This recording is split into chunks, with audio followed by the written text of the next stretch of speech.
কবি পৰিচয়। গুৱাহাটীৰ উজান বজাৰত 1903 চনত অতুল চন্দ্ৰ হাজৰিকাৰ জন্ম হয়। তেওঁৰ পিতৃৰ নাম আছিল শ্ৰী ৰমাকান্ত হাজৰিকা। অতুল চন্দ্ৰ হাজৰিকা এগৰাকী বিখ্যাত কবি, শিশু সাহিত্যিক আৰু নাট্যকাৰ আছিল। তেওঁ কেইবাখনো কবিতা পুথি, নাটক আৰু শিশু গ্ৰন্থ ৰচনা কৰি অসমীয়া ভাষা সাহিত্যক চহকী কৰি থৈ গৈছে। বৃত্তিত তেওঁ আছিল এগৰাকী মহাবিদ্যালয়ৰ অধ্যাপক। দীপালী, পাঞ্চজন্য, তপোবন, মণিমালা আদি তেখেতৰ কবিতা পুথি। নৰকাসুৰ, কনৌজ কুঁৱৰী, কুৰুক্ষেত্ৰ, বেউলা, সাবিত্ৰী, টিকেন্দ্ৰজিৎ, শকুন্তলা আদি প্ৰখ্যাত নাটকৰ লগতে কথা দশম, কাব্য কাহিনী, কাব্যকথা, ভাৰত জেউতী আদি তেওঁৰ প্ৰখ্যাত গ্ৰন্থ। মঞ্চলেখা নামৰ নাট বিষয়ক মূল্যৱান গ্ৰন্থখনৰ বাবে তেওঁ সাহিত্য অকাডেমি বঁটা লাভ কৰিছিল। 1986 চনত গুৱাহাটীত এজনা প্ৰখ্যাত কবি, নাট্যকাৰ তথা শিশু সাহিত্যিকৰ পৰলোক প্ৰাপ্তি ঘটে। কবিতাৰ সাৰাংশ। কবিতাৰ সাৰাংশ মানে কবিতাৰ মূল ভাৱ বা কবিতাৰ মূল কথাখিনিৰ গদ্য ৰূপ।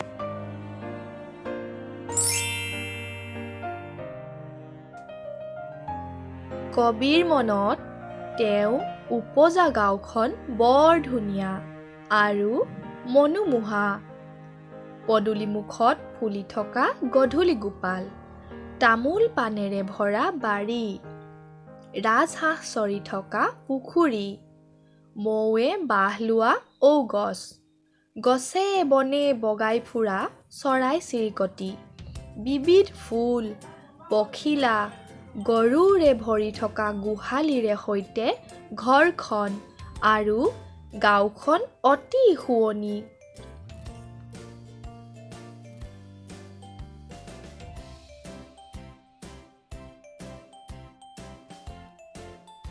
গাঁৱৰ বকুল তলৰ বাট, পানী ভৰা নদীৰ ঘাট, মাজমজিয়াত থকা নামঘৰ, গাঁৱৰ চাৰিওদিশ শোভা কৰি থকা শয় সোণালী পথাৰ আদিয়ে গাঁওখনৰ শোভা বৰ্ধন কৰি গাঁওখনক মনোমোহা কৰি তুলিছে।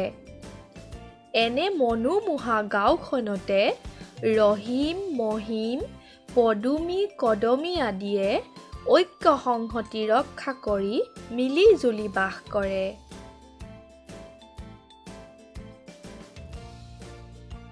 গাঁৱৰ লোক সহজ সৰল, ইজনে সিজনৰ লগত মৰম চেনেহৰ সম্বন্ধ আছে।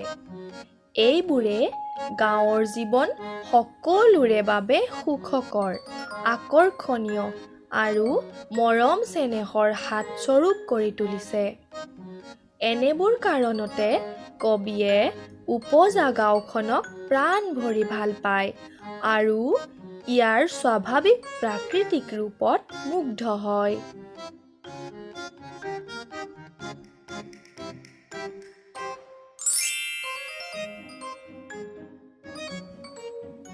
কওঁ আহা, পদূলিমুখত কি ফুল ফুলে? পদূলিমুখত গধূলি গোপাল ফুলে।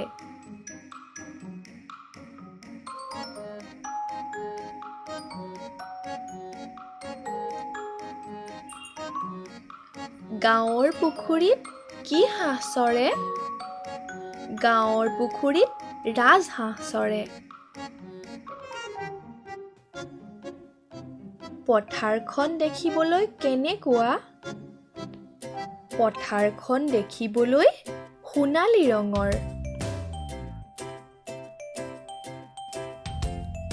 গাঁৱৰ ৰাইজে মিলিজুলি কি কৰে? গাঁৱৰ ৰাইজে মিলিজুলি একেখন গাঁৱতে মৰমেৰে বাস কৰে।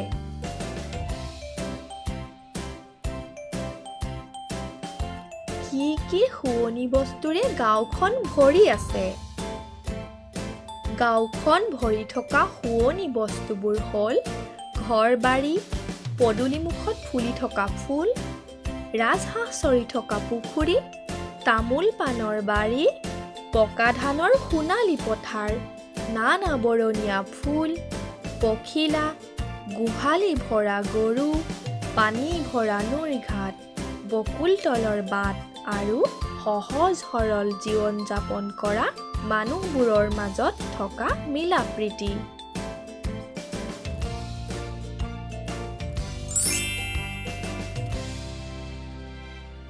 পদ্যটিত একেটি থুপিৰে ফুল বুলি কাক কোৱা হৈছে? গাঁৱৰ ভাই-ভনী ৰহিম, মহিম, দোল, পদুমী, কদমী, মেলিনা, সখিনাক একেটি থুপিৰে ফুল বুলি কোৱা হৈছে।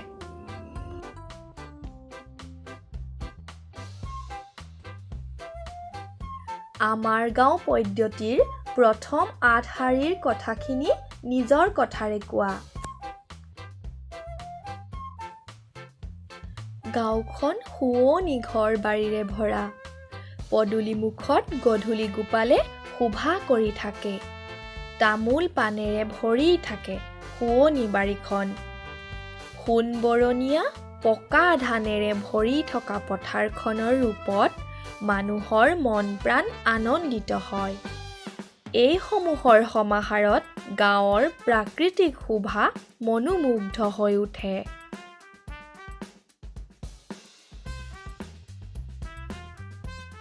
পদ্যটি পঢ়ি তুমি বুজি নোপোৱা শব্দবোৰ চিনাক্ত কৰা। সেইবোৰৰ অৰ্থ দলত আলোচনা কৰি লিখা। মইনাহঁত, তোমালোকৰ সুবিধাৰ্থে আমি কিছুমান কঠিন শব্দ পদ্যটিৰ পৰা বাছি উলিয়াইছোঁ। শুৱনি মানে দেখিবলৈ ধুনীয়া, মনোমোহা। ভৰা মানে পূৰ্ণ বা ভৰ্তি হৈ থকা বা ভৰি থকা। পদূলি মানে দুৱাৰমুখ বা ঘৰৰ সন্মুখ ভাগ। মনোহৰ মানে মনোমুগ্ধকৰ বা মনোৰম।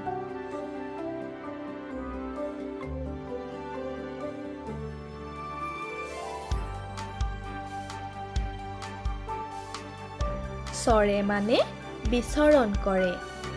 সোণালী মানে সোণ বৰণীয়া। গছজোপী মানে গছজোপা। ৰচকী মানে উৎসাহী, চঞ্চলা। সুৱদী মানে শুনিবলৈ ভাল বা সুৰীয়া বা লয়যুক্ত।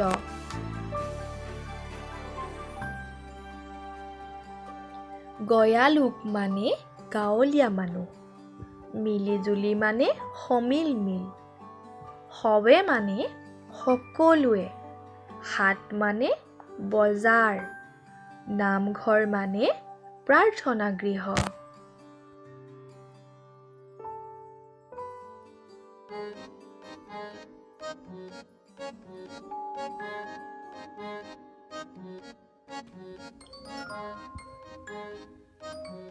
পদ্যটোত থকা মানুহৰ নাম লিখা। পদ্যটোত থকা মানুহৰ নাম কেইটা হ'ল ৰহিম, মহিম, দোল, পদুমী, কদমী, মেলিনা, সখিনা।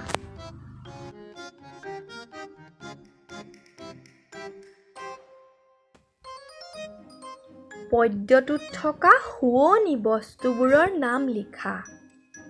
পদ্যটোত থকা শুৱনি বস্তুবোৰৰ নাম হ'ল শুৱনি ঘৰ, তামোল পাণৰ বাৰী, পদূলিমুখত ফুলি থকা গধূলি গোপাল, ধানেৰে ভৰি থকা সোণালী পথাৰ, ৰাজহাঁহ চৰি থকা পুখুৰী, মৌৱে বাহ লোৱা ঔগছ, বিবিধ চৰাই-চিৰিকটি আৰু ফুল, ৰচকী পখিলা, গোহালি ভৰা গৰু গাইবোৰ, নামঘৰ, পানী ভৰা নৈৰ ঘাট আদি।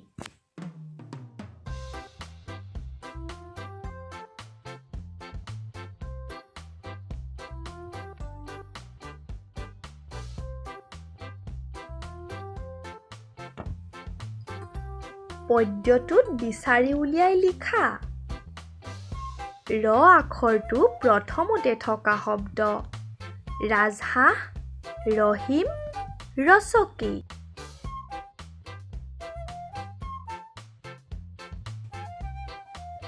ৰ আখৰটো মাজত থকা শব্দ বাৰীখনি, বাটৰুৱা, মৰমৰ।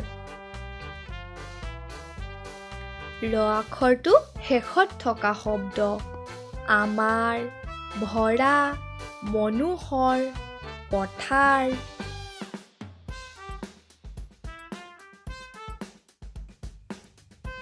ৰ আখৰটো শেষত থকা শব্দ পুখুৰী, চৰে, নামঘৰ, বকুলৰ, থুপিৰ, মুখৰ।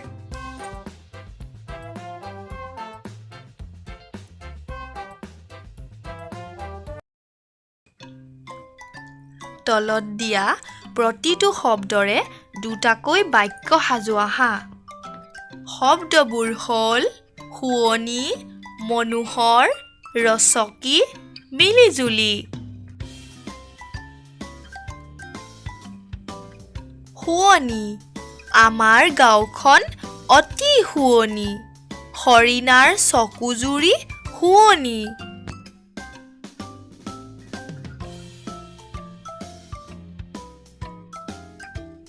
মনোহৰ, পকা ধাননি পথাৰৰ মনোহৰ ৰূপ চাবলগীয়া।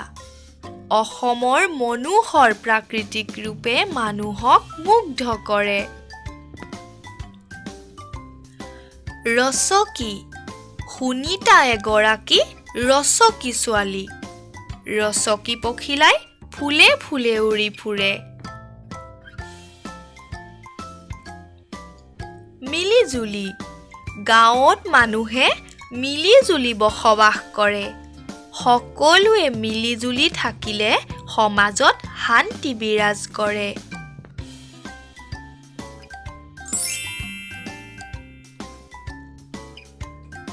পদ্যটোত নথকা কিন্তু তোমাৰ অঞ্চলত থকা শুৱনি বস্তুবোৰৰ বিষয়ে কোৱা।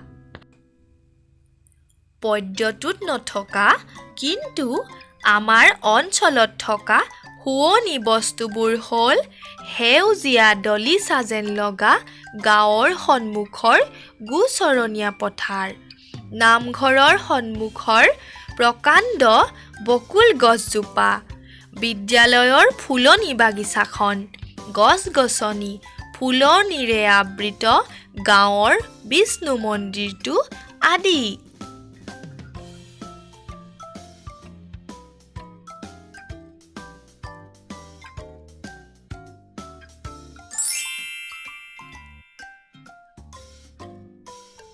আমাৰ গাঁও পদ্যটোৰ সহায় লৈ নিজাকৈ আন এটা পদ্য লিখা।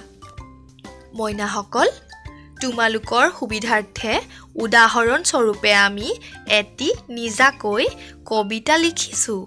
সেই কবিতাটি মই আবৃত্তি কৰি দিছোঁ।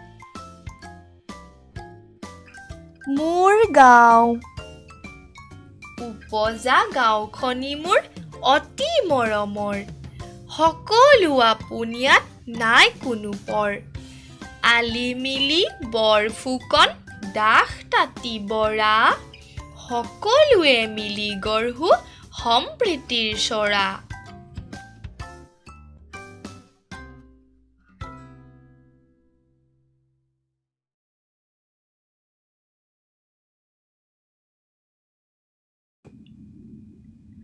তলৰ ছবিখন চাই দলত আলোচনা কৰা। ছবিখনত কি কি দেখা পালা সেই বিষয়ে প্ৰত্যেকেই 4টাকৈ বাক্য লিখা।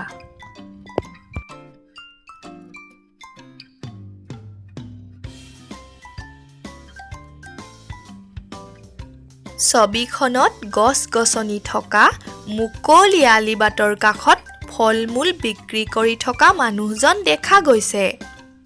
ডাঙৰ গছজোপাৰ তলতে এটা পানীৰ কুঁৱা আছে। তিৰোতা এগৰাকীয়ে কুঁৱাটোৰ পৰা পানী তুলিবলৈ লৈছে।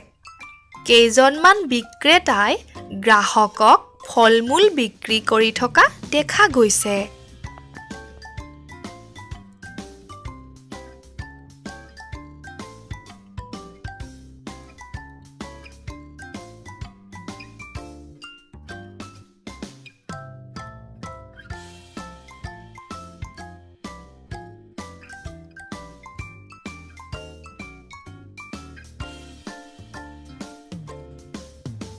বস্তু বেচা কিনা কৰা ঠাইখনৰ ওচৰে পাজৰে লোকবসতি আছে।